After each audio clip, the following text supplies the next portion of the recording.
Hello everybody, this is our first video. We'll show how to use our MT5 RESTful API. Let's open a user interface page.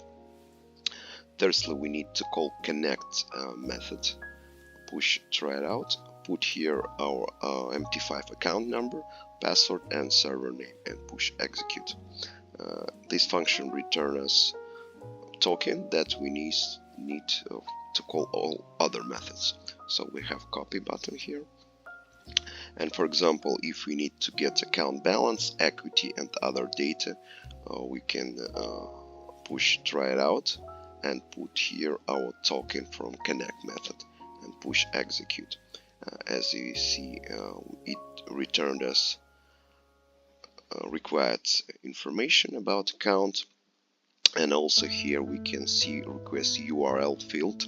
It contains a link that you can call from your own application to get the same data. Here we can see that we need to call get method. That's it. Thank you. Have a good day.